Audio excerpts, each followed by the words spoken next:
নমস্কাৰ ফ্ৰেণ্ডছ, মোৰ অন্য এটি ভিডিঅ'লৈ আপোনালোকক সকলোকে স্বাগতম জনাইছোঁ। ফ্ৰেণ্ডছ, আজিও এনেধৰণৰ ইনফৰ্মেটিভ ভিডিঅ'লৈ আপোনালোকৰ ওচৰত আহিছোঁ। আজি যিকেইটা কাৰ্ডৰ বিষয়ে ক'ম, সেইকেইটা কাৰ্ড কি কিনো হয় ভিডিঅ'টোৰ মাজেৰে আপোনালোকক জনাম। গতিকে চাই থাকিব ফ্ৰেণ্ডছ, ভিডিঅ'টো শেষলৈকে স্কিপ নকৰাকৈ। এতিয়ালৈকে যদি আপোনালোকে ভিডিঅ'টোত লাইক এটা কৰি দিব। আৰু যিসকল নতুনকৈ চাই আছে, প্লিজ চেনেলটো ছাবস্ক্ৰাইব কৰি দিব।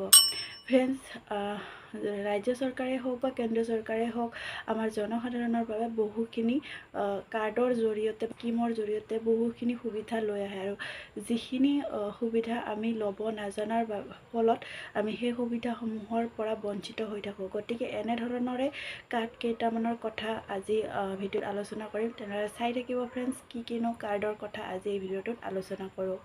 প্ৰথম যিটো কাৰ্ড হৈছে, সেইটো আমাৰ অসম গভৰ্ণমেণ্টৰ যিটো কাৰ্ড হয়, সেইটো হ'ল এক্সচেঞ্জ কাৰ্ড। যিটো কাৰ্ড নহ'লে আমাৰ যুৱক যুৱতীসকলে যিকোনো চৰকাৰী সা সুবিধাসমূহ, ধৰি লওক এপ্লাইসমূহ কৰিব নোৱাৰে। গতিকে আপুনি যদি এইবাৰ হাই ছেকেণ্ডেৰী বা মেট্ৰিক পাছ কৰিছে, তেনেহ'লে ফটাফট এই কাৰ্ডটো বনাই লওক। এই কাৰ্ডটো অকল গভৰ্ণমেণ্ট যিসমূহ জব এপ্লাই কৰাৰ লগতে প্ৰাইভেট কোম্পানীসমূহতো সুবিধা লাভ কৰিব পাৰিব এইকেইখন কাৰ্ডৰ জৰিয়তে।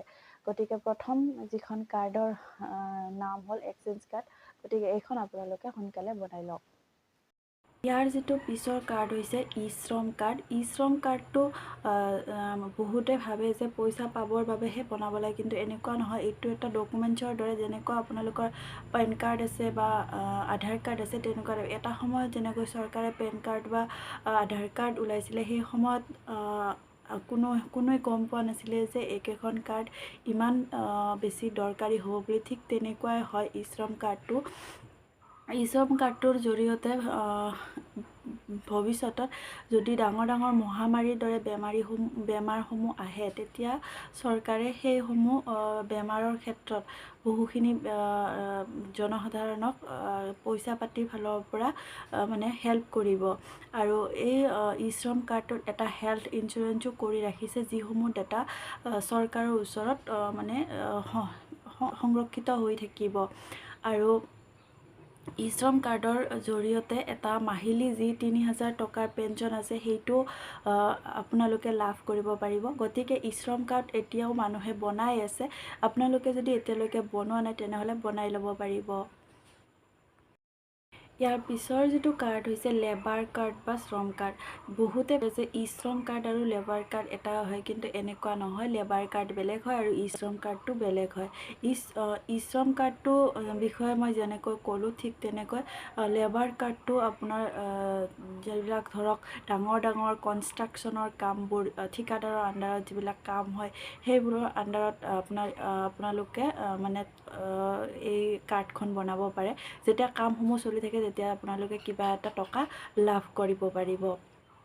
গতিকে আপোনালোকে যদি এই কাৰ্ডটো বনাই লোৱা নাই, তেনেহ'লে আপোনালোকে শ্ৰম বিভাগৰ যিটো অফিচ, আপোনালোকৰ তাত গৈ কিনে আপোনালোকে যোগাযোগ কৰিব পাৰে। আৰু ইণ্টাৰনেটত ইয়াৰ বিষয়ে ধুনীয়াকৈ দি থোৱা আছে, আপোনালোকে তাত গৈ চাব পাৰে। আৰু যদি বিশেষ বেছি ইয়াৰ বিষয়ত জানিব বিচাৰে, তেনেহ'লে তলত কমেণ্ট কৰিব, মই নিশ্চয় ইয়াৰ ওপৰত ভিডিঅ' এটা প্ৰস্তুত কৰিম।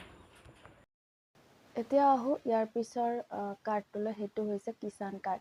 কিষাণ কাৰ্ডটো নাথাকিলে আপোনালোকে যিটো PM কিষাণৰ আহিবলগীয়া কিস্তি, সেইটো আপোনালোকে লাভ নকৰিব। আৰু যিটো কিষাণ কাৰ্ড, সেইটো আপোনালোকৰ যদি থাকে, তেনেহ'লে কৃষি ৰিলেটেড যিকোনো সুবিধাসমূহ আপোনালোকে লাভ কৰিব পাৰিব।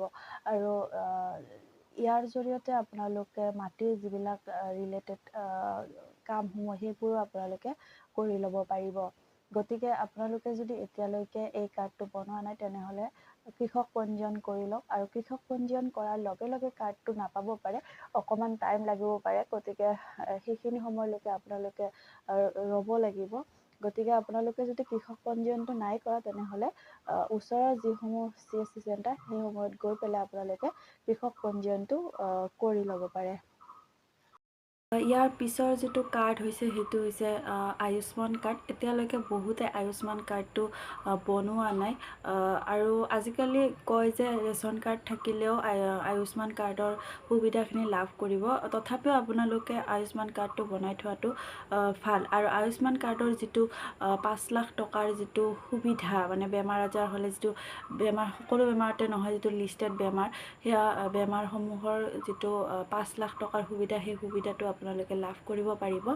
আৰু যিটো 5 লাখ টকা সেইটো আপোনালোকে একাউণ্টত লাভ নকৰে, নিজৰ একাউণ্টত লাভ নকৰে। যদি যিখন হস্পিটেলত আপুনি ধৰি লওক চিকিৎসা কৰি আছে, সেই হস্পিটেলখনত যোগাযোগ কৰি চৰকাৰে তেওঁলোকক সেই পইচাটো নাইবা তাৰ আধা পইচা দি দিয়ে। গতিকে আপোনালোকে যদি এতিয়ালৈকে আয়ুষ্মান কাৰ্ডটো বনোৱা নাই, তেনেহ'লে আপোনালোকে সেই কাৰ্ডখন বনাই লওক অতি সোনকালে। ইয়াৰ পিছৰ যিটো কাৰ্ড হৈছে সেইটো হৈছে আভা কাৰ্ড। আভা কাৰ্ডটো আমাৰ নেশ্যনেল হেল্থ মিছনৰ তৰফৰ পৰা অনা হৈছিলে। আৰু এই কাৰ্ডটোৰ পৰা কোনো ধৰণৰ পইচা ৰিলেটেড বেনিফিটছ নাপায়। ধৰি লওক আপোনাৰ কিবা এটা বেমাৰ হৈছে, আপোনাৰ নিজৰ এৰিয়াৰ হস্পিটেলত দেখাইছে, তো চিকিৎসা কৰিছিলে, আৰু কিনো ৰোগ হৈছিলে তাৰ যদি কিছুমান পৰীক্ষা কৰা হয় হস্পিটেলত, সেই পৰীক্ষাসমূহৰ কি পৰীক্ষা কৰিছিলে তেওঁলোকে ধৰি লওক আপোনাৰ পাৰ্মিশ্যনটো লৈ পেলাই সেই কাৰ্ডখনত ডিটেইলছটো দিব। আৰু তাৰ য'ত ধৰি লওক সেই ৰোগটো আপুনি গুৱাহাটী নাইবা অন্য বাহিৰত ক'ৰবাত দেখাব গ'লে, তো সেই কাৰ্ডখনতে স্কেন কৰি তেওঁলোকে আপোনাৰ ৰোগটো ধৰা পেলাব মানে। আৰু নতুনকৈ বেলেগত গৈ আপোনালোকে সেইটো পৰীক্ষা কৰিব লগা নহয়। গতিকে এইটোৱে হ'ল আভা কাৰ্ডৰ যিখিনি সুবিধা। আৰু আভা কাৰ্ডৰ জৰিয়তে বহুখিনি বেলেগো সুবিধা পোৱা যায়। আৰু আভা কাৰ্ড যদি এতিয়ালৈকে আপোনালোকে বনোৱা নাই, তেনেহ'লে নিজেও বনাব পাৰিব, অতি সহজ। আৰু যদি বনাবলৈ নাজানে, আপোনালোকে কমেণ্ট কৰিব, মই ইয়াৰ ওপৰত ভিডিঅ' বনাব লাগে যদি বনাই দিম। আৰু আজিকালি ইণ্টাৰনেটতো দেখায় যে আভা কাৰ্ড কেনেকৈ এপ্লাই কৰিব পাৰি, তো সেইবোৰ চাইও আপোনালোকে বনাই ল'ব পাৰিব। ইয়াৰ পিছৰ যিটো কাৰ্ড হৈছে জব কাৰ্ড। জব কাৰ্ডৰ জৰিয়তে জব কাৰ্ড নহ'লে আপোনালোকে চৰকাৰী যিসমূহ কৰে, সেইসমূহৰ বাবে আপোনালোকে এপ্লাই কৰিব নোৱাৰে। আৰু জব কাৰ্ডৰ জৰিয়তে আমাৰ গাঁৱত যিসকল বসবাস কৰা লোকসকলৰ এটা কৰ্মসংস্থাপন হয়। তেওঁলোকে এটা মানে কামৰ বিনিময়ত কিবা এটা টকাও পায়। গতিকে আপোনালোকে যদি এতিয়ালৈকে জব কাৰ্ডখন বনাই লোৱা নাই, তেনেহ'লে জব কাৰ্ডখন বনাই লওক। ইয়াৰ যিটো পিছৰ একেবাৰে শেষৰ যিটো ডকুমেণ্টছ, এইটো এটা ডকুমেণ্টছ টাইপৰ হয়, কোনো ধৰণৰ কাৰ্ড নহয়। সেইখন হৈছে PRC। PRCখন আপুনি ধৰি লওক পঢ়ি আছে, ষ্টুডেণ্ট হয়, বা ডিগ্ৰী পঢ়ি আছে, নাইবা হাই ছেকেণ্ডেৰী পঢ়িব, বা যিকোনো কিবা এটা পঢ়ি আছে, তেনেহ'লে এইখন কাৰ্ড আপোনালোকে বনাই লওক।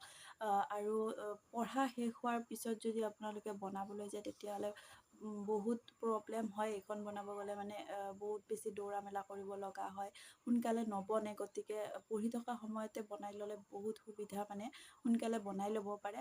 আৰু PRCখন অনলাইনত এপ্লাই কৰি ল'ব পাৰে।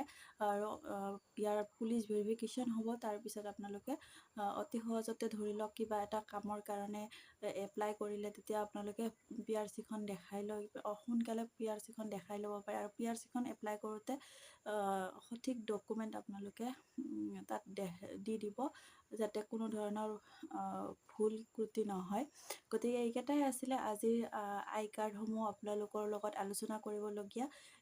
ইয়াতে যদি কিবা বুজি নাই পোৱা, তেনেহ'লে মোক সুধিব পাৰে কমেণ্টত, মই নিশ্চয় আপোনালোকক ৰিপ্লাই দিম।